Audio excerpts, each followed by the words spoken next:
ஜல்லிக்கட்டிற்காக இளைஞர்கள் ஆற்றிய முக்கிய பங்கினை குறித்து இந்த பதிவில் பார்க்கலாம். ஜல்லிக்கட்டு ஒரு விளையாட்டு போட்டியாக மட்டுமல்லாமல் தமிழனின் வீரம் மற்றும் பாரம்பரியத்தின் பிரதிபலிப்பாகவும் பார்க்கப்படுகிறது. காங்கேயம் காளை, புள்ளிகுளம் காளை ஆகிய மாட்டு இனங்கள் இதில் கலந்து கொள்கின்றன. இந்த ஜல்லிக்கட்டு காளைகளுக்கு அன்றும் இன்றும் என்றுமே இருக்கின்ற மவுசே தனிதான். தற்போது தமிழகத்தில் ஜல்லிக்கட்டு போட்டிகள் தங்கு தடையின்றி நடைபெற உலகமே வியந்து பார்த்த தமிழனின் போராட்டம்தான் முக்கிய காரணம். Welcome to Vamsika channel. 2008 முதல் ஒவ்வொரு ஆண்டும் ஜல்லிக்கட்டின் ஆதரவாளர்களும் எதிர்ப்பாளர்களும் தொடர்ந்து நீதிமன்றங்களில் வழக்காடி வருகின்றனர். ஒவ்வொரு ஆண்டும் பல்வேறு நிபந்தனைகளுடன் ஜல்லிக்கட்டு நடைபெற நீதிமன்றங்கள் அனுமதி அளித்து வந்தது. இறுதி வரை பாருங்கள்.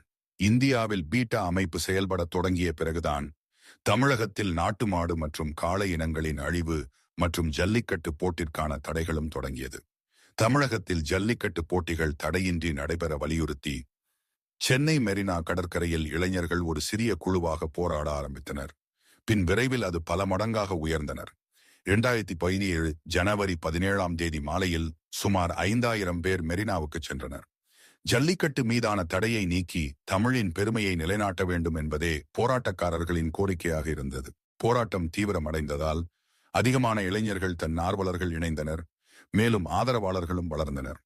பல தனியார் ஊழியர்கள் விடுமுறை முடிந்து குடும்பத்துடன் சம்பவ இடத்திற்கு வந்து போராட்டத்தில் கலந்து கொண்டனர். போராட்டக்காரர்கள் கடற்கரையின் கரையில் இரவு முழுவதும் தூங்கினர் மற்றும் தற்காலிக கூடாரங்களும் அமைக்கப்பட்டனர்.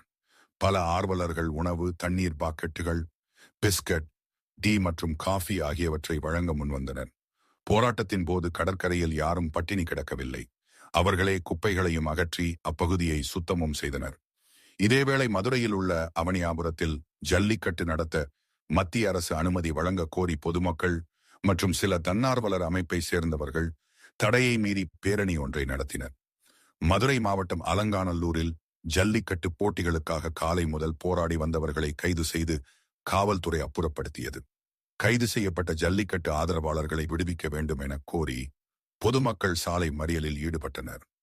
சென்னை ராஜீவ் காந்தி சாலையில் தகவல் தொழில்நுட்பத்துறை ஊழியர்களும் ஜல்லிக்கட்டுக்கு ஆதரவாக போராட்டத்தில் ஈடுபட்டனர்.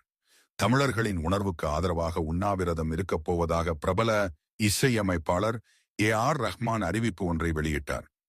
தமிழகம் முழுவதும் நடந்த ஆதரவு போராட்டங்களால் மாநிலம் ஸ்தம்பித்து இயல்பு வாழ்க்கை பாதிக்கப்பட்டது. தமிழ்நாட்டில் ஜல்லிக்கட்டு போட்டிகளை நடத்த வலியுறுத்தி மாநிலம் முழுவதும் முழு அடைப்பு போராட்டம் நடைபெற்றது. புதுச்சேரியிலும் கடைகள் அடைக்கப்பட்டன. தமிழகத்தில் ஜல்லிக்கட்டு நடத்த கோரி சென்னையில் 3வது நாளாக போராட்டம் நடைபெற்ற நேரத்தில் சென்னை போராட்டத்தில் அதிகளவில் இளைஞர்கள் உள்ளதால் நகரத்தில் உள்ள கல்லூரிகளில் கால வரையற்ற விடுமுறை அளிக்கப்பட்டது. மதுரை மாவட்டம் அலங்காநல்லூரில் தொடங்கிய ஜல்லிக்கட்டு ஆதரவு போராட்டம் உலகளவில் மக்களின் கவனத்தை ஈர்த்தது. தமிழக மக்களின் ஜல்லிக்கட்டு கோரிக்கைக்கு ஆதரவு தெரிவித்து இலங்கையிலும் தமிழர்கள் போராட்டங்களை முன்னெடுத்தார்கள்.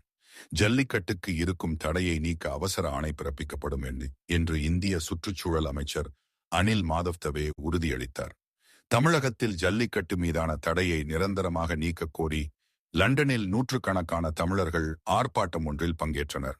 தமிழகத்தில் ஜல்லிக்கட்டு நடத்த அனுமதி அளிக்கும் அவசர சட்டத்திற்கு தமிழக பொறுப்பு ஆளுநர் வித்யாசாகர் ராவ் ஒப்புதல் அளித்துவிட்டதாக தமிழக அரசு சார்பில் தெரிவித்தது. சட்டமன்ற உறுப்பினர்கள் அனைவரின் ஆதரவோடு தமிழக சட்டசபையில் தீர்மானமும் நிறைவேறியது.